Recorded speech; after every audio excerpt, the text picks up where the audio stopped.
Zdaj pa k sebi vabim še dve izjemni osebi in sicer, če se kar pridružita, dr. Saša Novak in dr. Gregor Geršak. Jaz bi vama pa majčkeno tlakovala uvoda, če dovolite. In sicer sta oba člana programskega konzorcija nastajajočega centra znanosti, ki ga dobiva Slovenija. Gregor je profesor na Univerzi v Ljubljani, fakulteti za elektrotehniko in član, kot pravi, najbolj merilnega laboratorija za meroslovje in kakovost. Zelo ga zanima vse, kar je povezano z merjenjem človeka in z merjenjem s človekom. Ko sem se pripravljala na današnji dogodek in je študentka elektrotehnike ujela Geršak, profesor, naš profesor, to je najboljši profesor, težek predmet, ampak če ga dobro opraviš, na koncu dobiš za nagrado majico, je izdala. Saša je znanstvena svetnica na odseku za nanostrukturne materiale na Inštitutu Jožef Štefan in profesorica na mednarodni podiplomski šoli Jožeta Štefana. Nas v poslu učijo, da nikoli ne smeš reči, da je nekdo najboljši, ampak se moraš vedno izraziti, je eden najboljših. No, to pravilo bom tu kršila. Saša je tudi najprodornejša komunikatorka znanosti v Sloveniji in direktorica projekta Znanost na cesti. Pred leti se je udeležila svetovnega vrha centrov znanosti na Japonskem. Od tam je prinesla sanje in vizijo. In sicer vizijo centra znanosti usmerjenega v trajnostno prihodnost. Ta je nas tri tudi povezal, sodelujemo v programskem konzorciju, kot rečeno, nastajajočega centra znanosti jutri. In ta je povod, da sta Gregor in Saša danes z nami. Naslov njunega sklopa oziroma pogovora odpira, o čem se pravzaprav moramo pogovarjati, da bomo inovirali, kot je rekel dr. Miha Bobič. Se moramo pogovarjati o znanosti, o znanstvenikih ali o skupnosti, ki znanost pomaga videti dlje v prihodnosti, daje navdih in navdušuje za radovednost. Danes bomo osvetlili vidik skupnosti, sodelovanja in povezovanja. Zdaj pa zakaj? Dva podatka. Gregor, ker rad meraš, te bo to zanimivo. Slovenija je po človeškem kapitalu, po znanju, ki ga imamo, med 10 najboljšimi državami na svetu. Konkretno 9 smo. Po sposobnosti sodelovanja med seboj, sodelovanja med gospodarstvom in šolstvom in državo, smo pa v spodnjim 10% držav na svetu. To pomeni, da vsak od nas zna tekati po igrišču, ampak malo slabše pa skupaj zabijamo gole. Kako to premagovati? Še enkrat si pomagajmo športom, tako da Denis, zdaj pa prosim za tvojo pomoč. In sicer se bomo za trenutek preselili v Francijo, v Pariz, na stadion Saint-Denis. V leto 2003 začenja se posnetek, ženska štafeta 4x na 100 metrov, absolutne favoritke so Američanke. Vsaka Američanka teče hitreje kot katerakoli druga tekmica. Tako da bomo šli na štart za 42 sekund in boste razbrali rezultat. Tako da samo, če lahko še malo pojačamo, da bo navijaško vzdušje samo še malo boljše. Avec des risques quand même, Patrick, car c'est vrai qu'elle c'est tout ou rien pour elle. Elles l'ont dit, elles l'ont annoncé. Aux couleurs numéro 7, les Jamaïcaines avec Dixon Goulbourne, McDonald et Brigitte Foster, alors que le stade est en folie là. C'est une véritable furie qui va accompagner les relayeuses. Les Allemandes à l'extérieur, Patschke, Wagner, Müller et Vacan.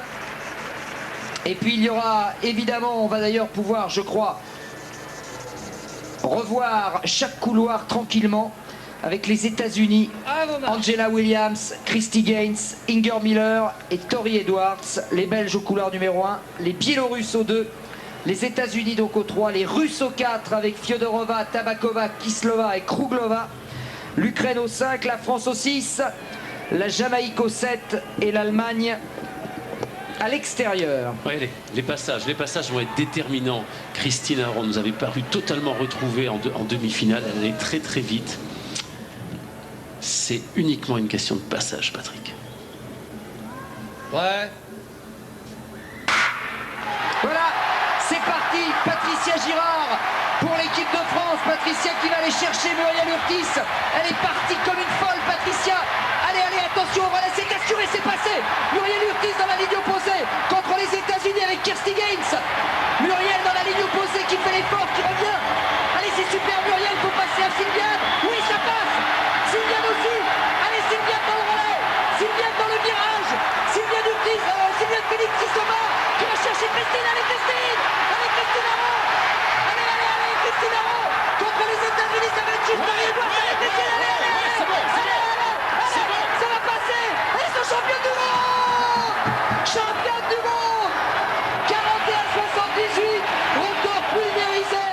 Kdo je zmagal? Francija. Kako je to možno, ko so zmerali čas, vsaka Američanka je tekla, kot je bilo napovedano, hitreje kot katerakoli druga tekmica. Kako je potem možno, da so zmagale Francozine? Točno to, predajaš štafete. Torej, kako si sposoben sodelovati, kako si se sposoben zorganizirati.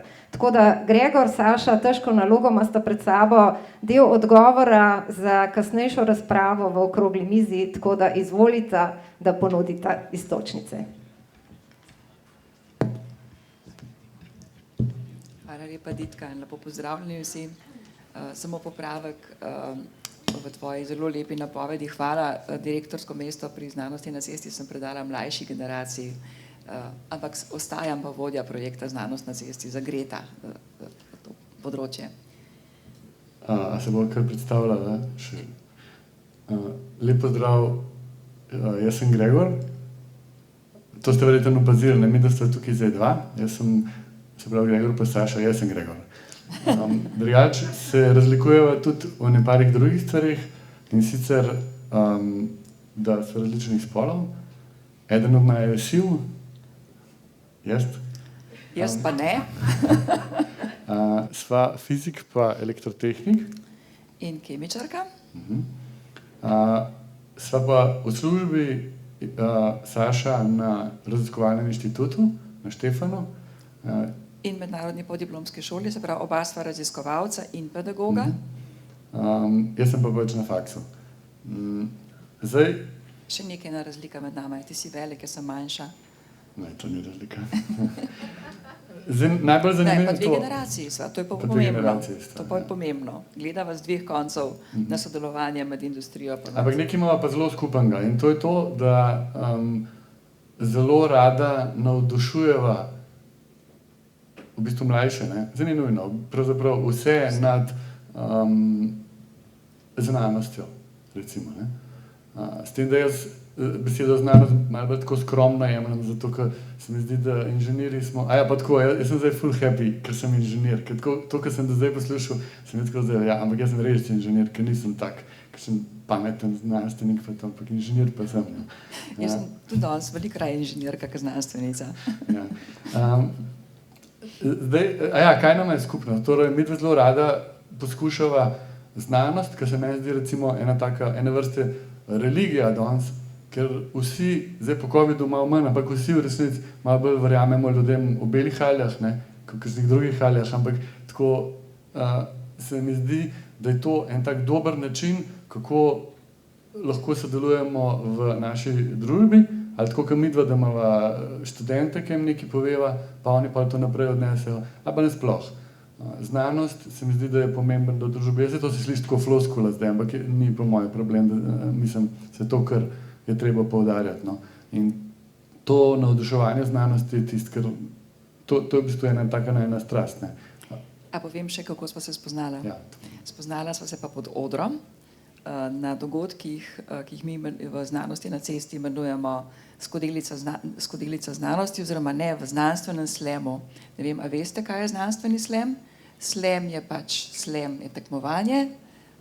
To se pravi, znanstveniki, raziskovalci tekmujejo v tem, kako uspejo prepričati publiko, ki je po možnosti laična, navdušiti nad svojim raziskovalnim delom.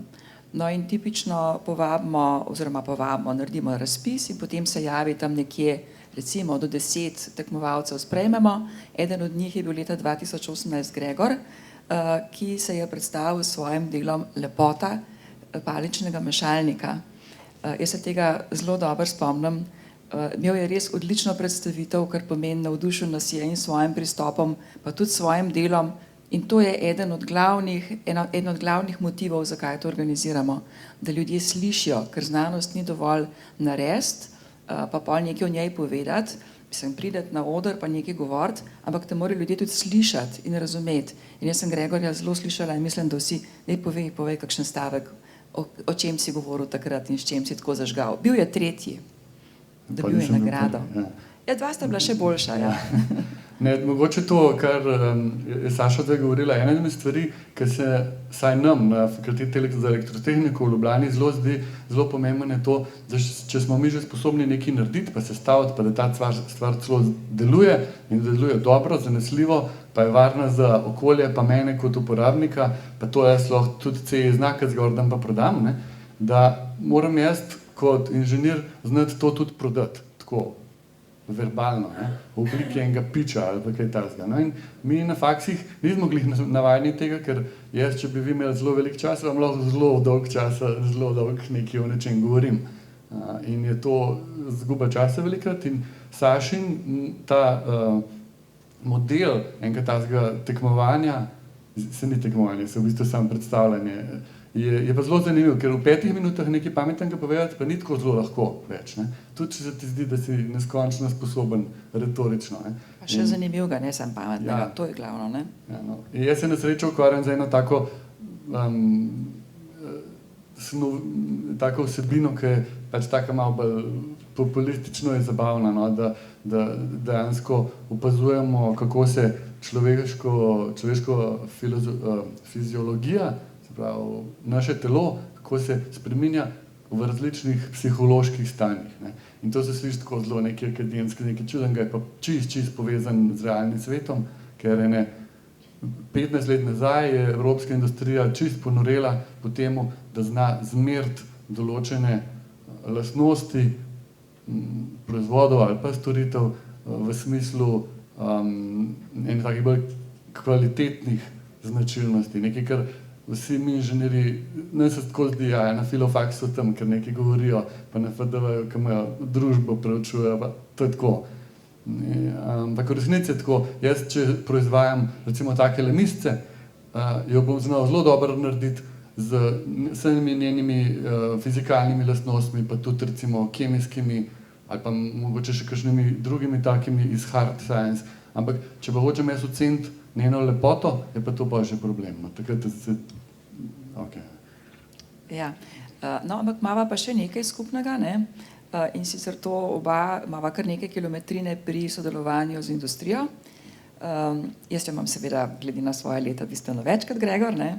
In oba imava tukaj take in take izkušnje, ne? Od tistih, ko si grozen zadovoljen, da je neko znanje se prelil v nekaj koristnega proizvodnje, do tistega, ko grejo stvari v predal.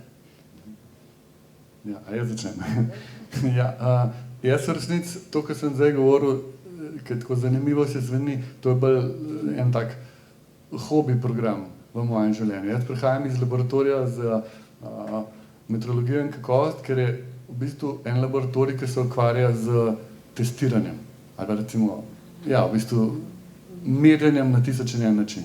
In smo zelo tako povezani z industrijo, grozno veliko z njimi delamo in hkrati je pa to taka zelo dobra iztočnica za moj tisti drugi del, pedagoški, se pravi, da jaz recimo imam, učim študente v drugem letniku, ki so glih kar preživeli prvi letnik industrijo, to tovarno, ne, da so nekako prišli v drug letnik in potrebujejo motivacijo, potrebujejo, da jim en razloži, zakaj pa jaz zdaj to delam, zakaj jaz njih zdaj matram, recimo z matematiko, zakaj to pomembno. Ne?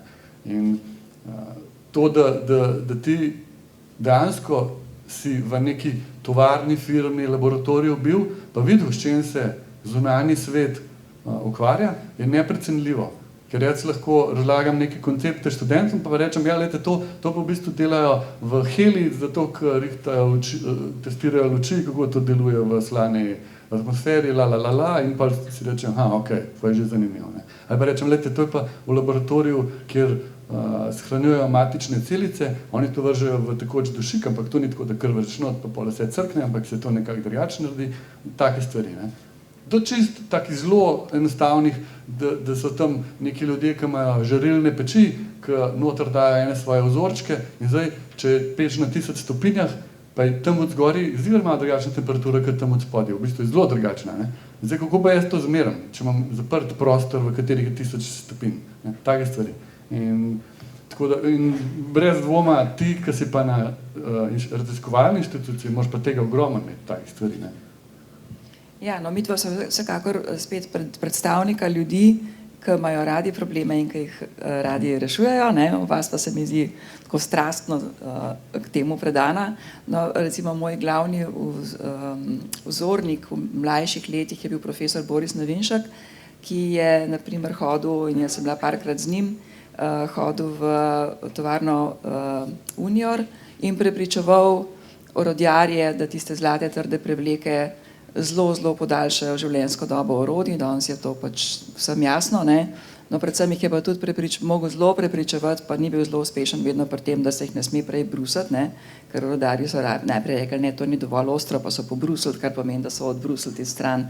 Ampak on mi je pokazal, da pravzaprav sistemske rešitve, ki jih je bilo v naši državi in v prejšnji državi, seveda glede na to, da sem je še iz prejšnjega tisočletja, ne? Se pravi še iz časa vavčerjev, tehle industrijskih, ne.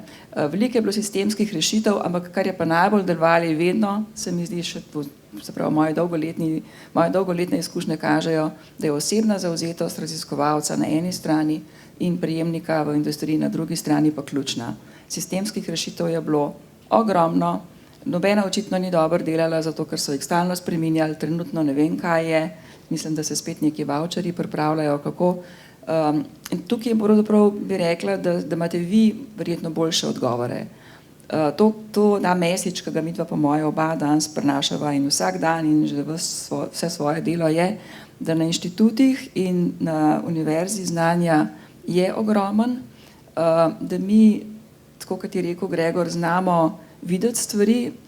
Meni je recimo bilo strašno velik užitek, ko je direktor enega slovenskega podjetja prišel sred poletja, julija, ki je bila res grozno visoka vlaga, v Ljubljano, ves obupan, ker so imeli 80% izmet v keramični industriji in je meni tudi hitro kapnil, zato ker sem pogosto hodila po tisti tovarni v črnih čevljih in v črnih hlačah po beli brozgi in mi je kapnil, da je to bi pa znala biti vlaga, ker so delavci pač poštudirali, da se pa mnogo hitreje keramično suspenzijo ohladi s šlaufom mrzle vode, ampak voda pa parafin pa nista šla skupaj in suspenzija je totalno propadla in se jo ni dal več brizgati. Ampak to so tiste stvari, ki jih recimo, zato ker imaš neko temeljno znanje, se pravi, in to je razlog, zakaj nujno rabimo temeljne raziskave, da raziskovalci dobimo tista znanja, ki jih potem lahko v nekem hipu vtaknemo, ali za neko tako hitro rešitev, ali pa pri nekem razvoju, za katerega je veliko posluha v raziskovalnih organizacijah in je mogoče treba samo povedati vprašanje, ali pa večkrat se pogovarjati in tukaj prideva do potem te točke, zaradi katere sva tukaj, ne, se pravi, družba ste še v programski skupini, kot je rekla Ditka, za pripravo centra znanosti in tam je ideja, ki jo pa ti povej. Ja, to je pa, ne vem, če ste se slišali za to, ampak v Ljubljani se zdaj bo zgradil, oziroma saj držimo pesti, da se bo zgradil, evropski denar menda tam je, center znanosti, to je ena taka velikanska, ni muzej, ni demonstracijsko središče, to je neka taka hiša, v kateri se bojo v bistvu 3 take veliki deli družbe srečevali.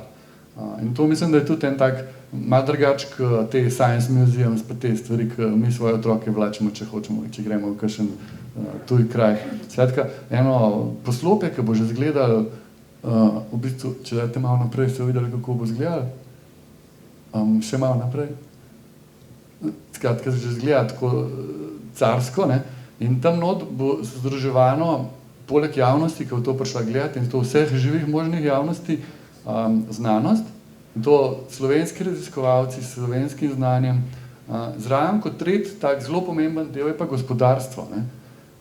In to bo priložnost ali pa prostor, kjer se to troje bi mogli združevati. Recimo jaz, ki prihajam iz fakultete za elektrotehniko, mi smo strašno navdušeni, da ne samo na nivoju teh floskul, kako univerza sodeluje z gospodarstvom, ne? Pri nas v resnici velja tako, da če imam jaz en projekt, pa ga pol v obliki ene knjige ali pa nekaj eno omaro zaprem, pa je to tako osebno se ljudje, vsaj v veliki večini, slabo počutijo, ne.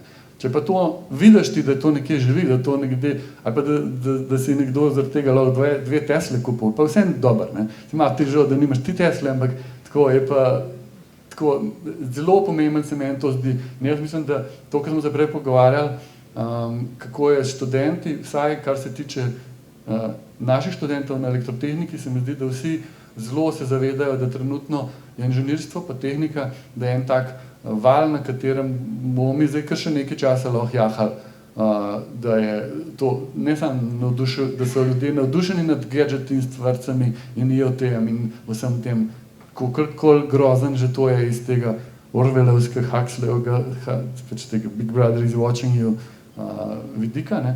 Ampak jaz mislim, da to je treba zdaj negovati, da so ljudje pa družba potrebuje inženirje, ne? Pa mogoče samo še en košček, ki je pa tudi tukaj v Centru znanosti zelo prisoten, je pa to družba 5.0, ne? Zdaj smo mi to industrijo 4.0, pa to je vse že nekaj povezan, pa to. Zdaj pa prihajamo na zeleni prehod, pa nizkoogljično, pa vse te stvari, krožno gospodarstvo in tako naprej. V družbi 5.0 je pa eden zelo velik, pomemben del, je pa to, da mi inženirji, pa naravoslovne znanosti, rahlo se umaknemo tudi družboslovcem pa humanistom, ker to je cilj 5.0 družbe. In tukaj noter imamo mi, recimo, tudi če smo vsi bili eni taki znanstveniki in ne vem kaj vse, smo dobili zraven še sogovornike iz družboslovnih znanosti, ne?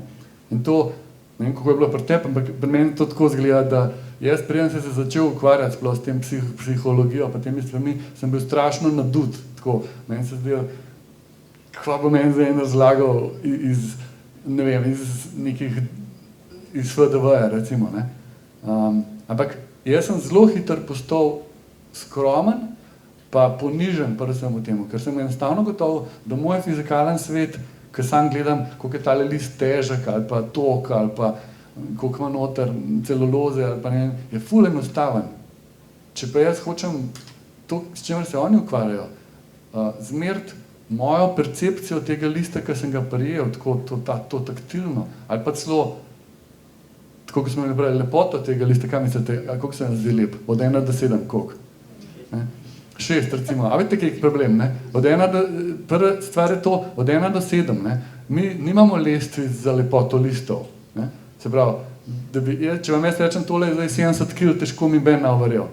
Mislim, če sem res zelo močen, no? Ampak zato, ker vi veste, da je vi točno veste, koliko je 1 kilogram.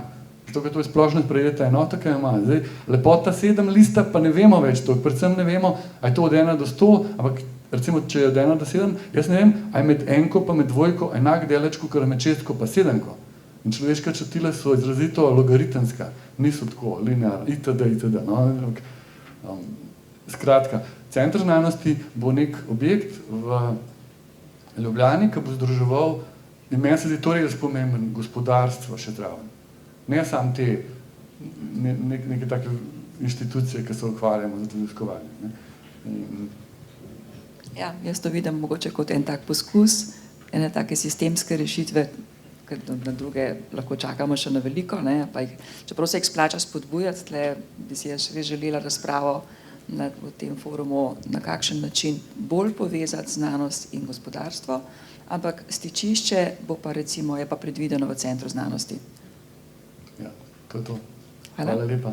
Hvala lepa.